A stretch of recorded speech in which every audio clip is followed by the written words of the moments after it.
ngayon guys, tayo po ay magka-camping doon po sa Tinucan. Niyaya po tayo ng kumpare natin na sumama doon sa camping nila. Ito po ay masabi natin parang road din kasi kasi ito po yung spot na to wala pong bayad, libre po to. So tayo sasama doon, pupuntan. 4 na ilog pong tatawirin natin. So yung dalawang nung 4 na ilog, may tulay naman. So problema lang, pupunta kami. Panoorin nyo sa video, hindi po kasi kami, may isang tulay na hindi namin dinaanan kasi sobrang luma na. So pinalawang. So wala akong nakitang dumadaan na motor iba sa ilog talaga. So kami, hindi lang tanong, sa ilog din kami dumaan. So panoorin nyo guys nangyari sa Inmax namin.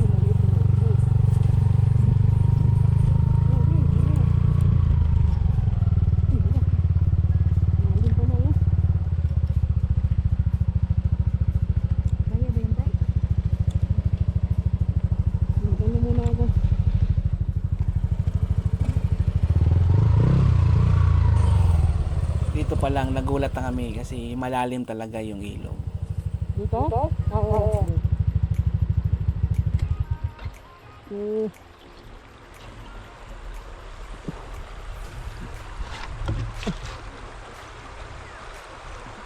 ka nagalang sinilas.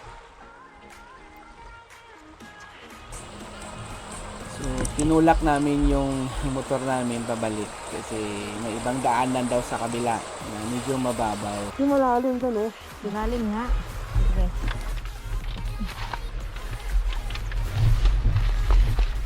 Ito tayo, ito dyan padali mo. Para matiglit ko.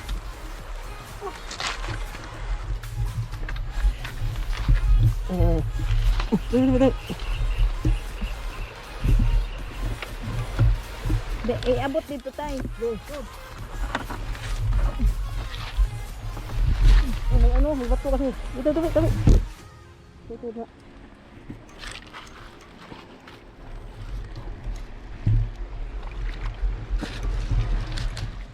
Meron na ako.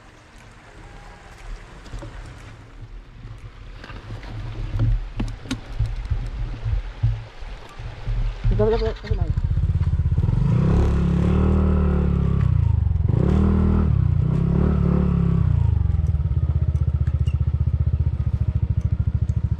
Ano na? Sila na. Ini dahan-dahan ah.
Malapit na.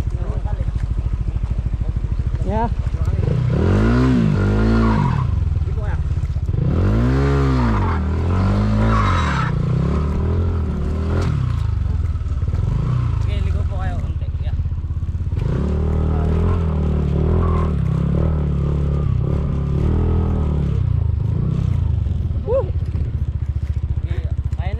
Oh, thank you, thank you.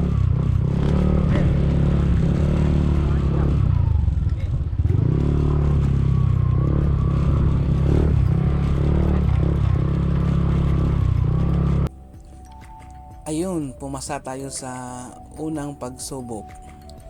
So yun yung unang ilog na unang tawid natin ilog sa Tinukan. So mayroon pa yang tatlong kasunod.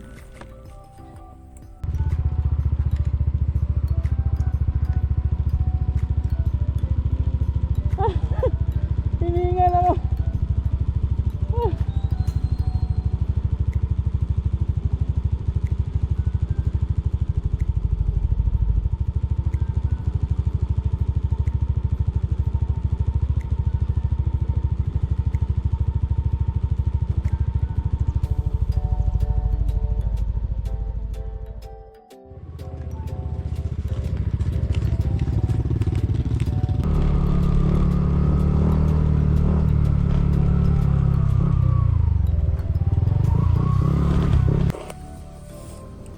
So ito yung tulay na sinasabi natin na isa sa mga ilog na pwedeng hindi ka na tumawid sa ilog. No, dito ka na dadaan, pero nakakatakot lang kasi yung tulay na to parang nagduduyan-duyan pag dumaan ka. So ang iniisip mo baka bumagsak. So ingat-ingat lang dito kasi saktuhan lang talaga yung motor natin na makadaan dito. So kung yung may mga bagahe ka na, example may saddle bag ka, may posible siyang sumabit sa gilid.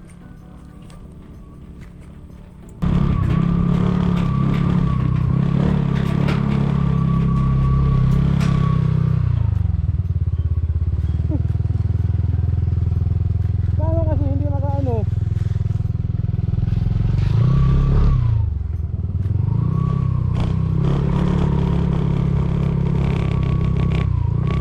May mababaw ba dito? Mababaw? Lalim no? Dito wala na, malalim din dito? Ha? Mas mababaw dito? Mayroon po doon. Saan?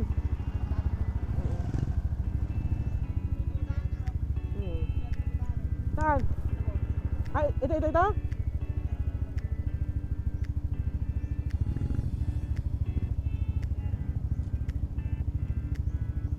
Saan? Yan?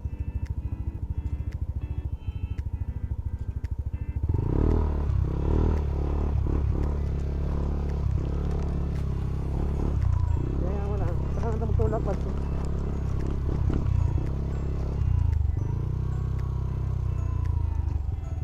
Lalim talaga no? Mabigat kasi dala ko eh. Di, ano na siguro na ibaba ko yung ano no? Bag.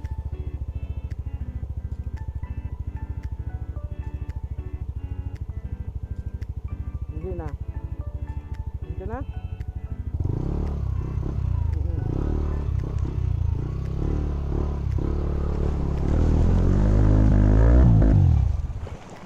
Okay.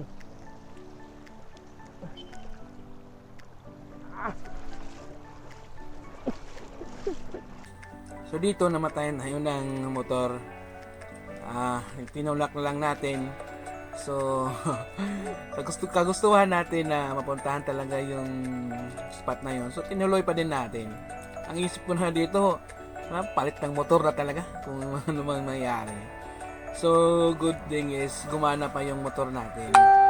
So yung belt lang kasi nabasa kasi malalim yung ano. Hindi na nakaikot yung ano natin, yung belt kasi madulas. Kaya siguro namatay kagad yung motor. So yung isip ko dito talagang ano na, rescue na talaga to. So ayun, pinatuyo namin yung panggilid. Yung ano, yung belt din. Saka namin pinaandar ulit. So kabado 20 talaga tayo dito.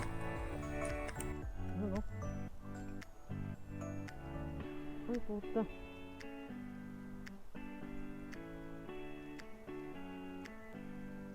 Di ba na isang puntal? Oo. Hindi, hindi ko kinabit.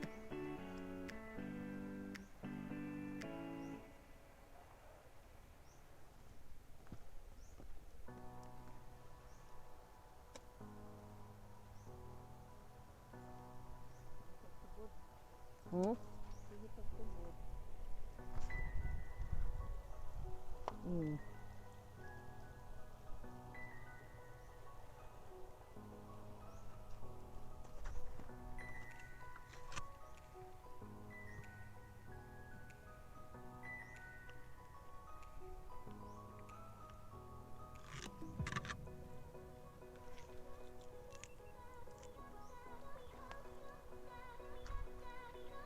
Tubod magyapon?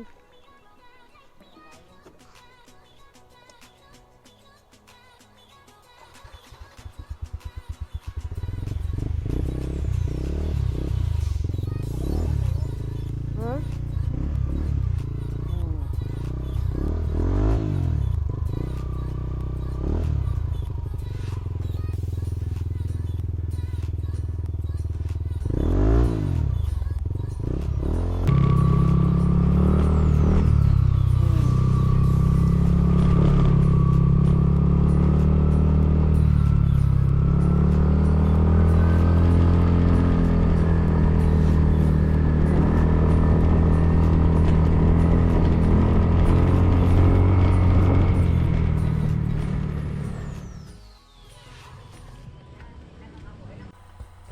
Yan, ito yung tulay na dapat namin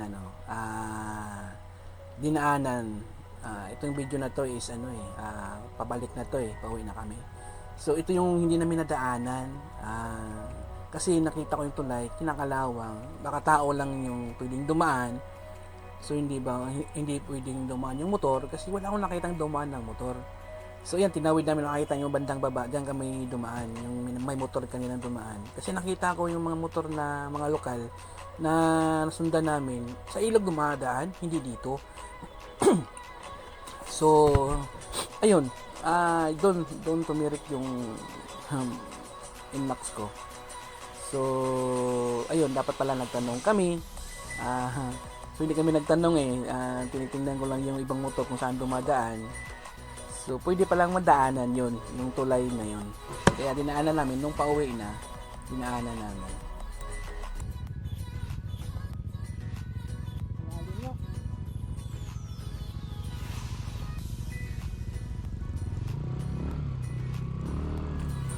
So, ito yung sinasabi natin na tulay na, may tulay yan sa bandang kaliwa. Makikita niyo, mahagip sa video. Dapat doon kami dumaan. So, ito yung pinakamatinding tirik talaga kasi talagang lunod-lunod yung talaga yung belt namin dito. So, yan. Wala natakot din ako na kasi kinakalawang yung tulay. Yung tulay dito na kinakalawang. So, baka nung nakita ko na walang dumadaan na motor, nasa isip ko na baka hindi pinapadaanan. So, dito may tumawid dito yung mga yung mga motor, yung mga nakakadina kasi yung mga lokal, yung mga motor nila yung mga Honda Wave, so XRM, yung mga motor nila na kadina type. So okay lang kasi hindi dumudulas yung pag build type kasi kagaya ng mga scooter talaga kumakaskas, dumudulas. Tulad. Atay.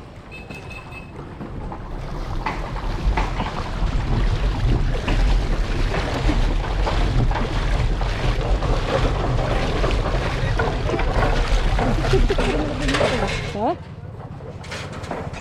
Apa ni beratung? Lai.